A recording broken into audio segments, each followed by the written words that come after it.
Okay, let's talk about how you might be able to tell if you had emotionally immature parents or one emotionally immature parent.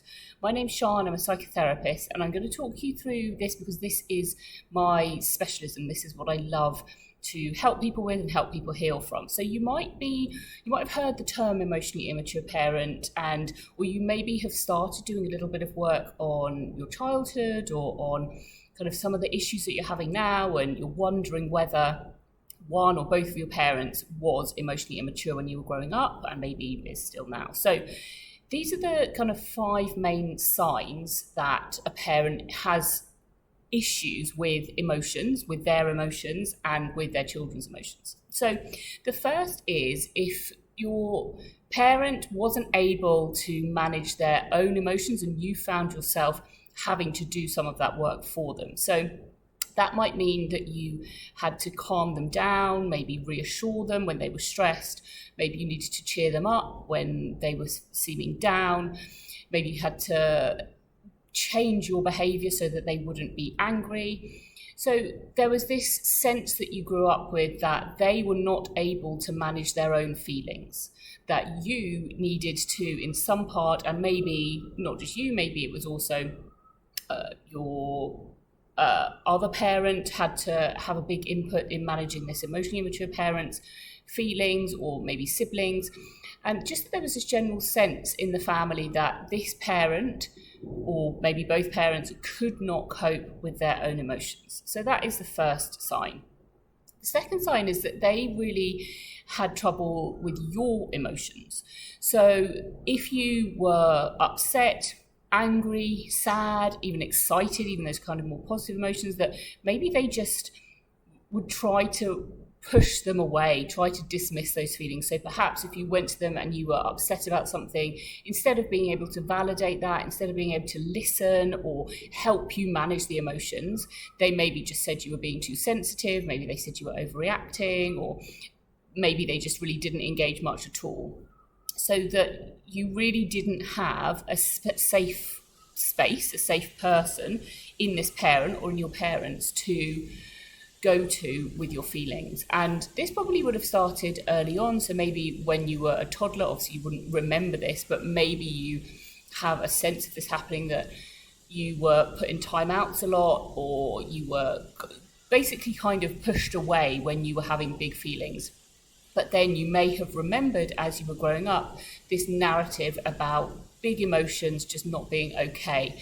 Let's say anger, for example, maybe you were made to feel really bad when you were angry, maybe you were really shamed, maybe you were rejected by that parent. And so all of this points to an emotional immaturity on their part, that they really didn't have the skills, understanding or awareness to contain your emotions or to help you feel your emotions safely, which is one of the things we look for from emotionally mature parents. The next sign is that they were kind of the center of your relationship. So typically, we ideally want to see a dynamic in which the child's needs, the child's feelings, emotions, opinions are center of the relationship, right? That's really what is necessary for an emotionally mature dynamic to be taking place. However, with emotionally immature parents, they didn't really get enough attention themselves when they were children, and they probably just were never really taught things like problem-solving skills or taught how to manage difficulties. And so you might have noticed conversations often circling around back to their own stresses, back to their own issues and problems and things that needed kind of sorting out, or maybe their own anxieties. There would have just been this sense that though their anxieties, their issues were center. And maybe this was not just in your relationship, maybe this was in the family more generally, that plans were made or rearranged around that parent and around how they might have been feeling that day or what might be going on for them. Maybe you noticed other people in the family putting a lot of energy into helping them problem solve. So essentially, there wasn't that much room for you and your needs, feelings, opinions in the relationship, because it was really all about your parent or parents. The next sign is that they confused control for care. So what this means is that as children grow up, there is a natural process we call individuation that starts to happen, which means that the child becomes more separate, they become more sovereign, they become more themselves. And this starts happening in childhood and it kind of ramps up in adolescence. However, for an emotionally immature parent, this can feel firstly really anxiety provoking, and it can feel like they're being abandoned, it can feel like they're definitely losing control. And so what they can then start to do is use guilt and saying things like, I'm only doing this because I care, I know best, those kinds of statements that mean that they are able to or trying to control what you were doing, but doing it in a way that felt like they were caring. And so there was this kind of conflation, this like mixing of these two concepts of them being able to control you and of them caring about you. And so then love can feel like control. It can create this real confusion around what love and care really is. And it also ultimately, in the case of emotionally immature parents, means that it's kind of coming back to them each time. It's really about them managing their anxieties about you becoming more independent.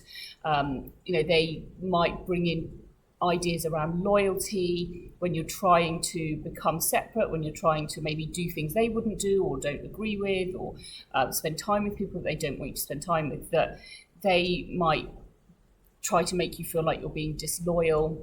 And this kind of kicks into codependency. So all of this signals that this is a parent who cannot manage their own anxieties and just really were not able to cope with their own emotions that were triggered by natural changes that you might have been experiencing as a child and as a teenager. And lastly, they would probably have rarely or perhaps never apologized.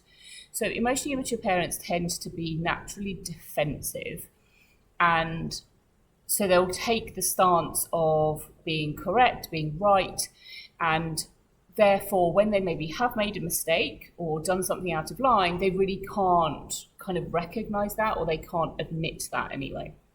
And so you may have found yourself repeatedly feeling as if you were owed some sort of apology or some sort of recognition of something that they've done or haven't done, and it just kind of never came. And that if you had maybe as you got older kind of talked to them about this or talked about something that they'd done wrong, that you would notice them maybe exploding, maybe talking about all the things they have done for you, maybe pointing out all the ways in which you're being ungrateful. And so they're really deflected from their own actions and really were never able to take responsibility. And that is a really core part of emotional immaturity.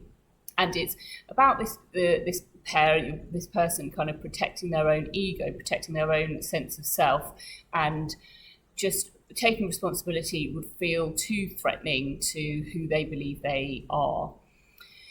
So those are the kind of 5 core signs of emotionally immature parenting. And the reason this matters is because all of these things that I've mentioned, when you experience these types of behaviours from a parent when you're growing up, you would have had to adapt. You would have had to essentially move away from yourself and from your authentic self in order to be able to tolerate the relationship, which of course you kind of needed to in order to survive. And in order to manage the relationship and make it feel sustainable, you would have had to make lots of changes yourself, lots of adaptations, and suppressed a lot of your own feelings. And this isn't something that just kind of switches off at the age of 18 when you become an adult. It stays with you, these patterns, these things that you learnt about what you should and shouldn't say, about how you need to show up for people, that you maybe need to show up for people in a way that is relentlessly supportive, even if you don't have much to give, or that you are the problem solver or the caretaker, for example. There would have been just lots of adaptations that you would have had to make along the way that may well have stayed with you as an adult. And this is when we really see the need to start doing some of this deeper work and healing and reflecting and thinking about your parenting and kind of joining the dots. So if that is where you're at now and that's what you want to do, then subscribe to my channel and keep watching my videos. I'm a therapist and I just talk all about emotionally immature parenting. So I hope this has been a useful video for you. Take care.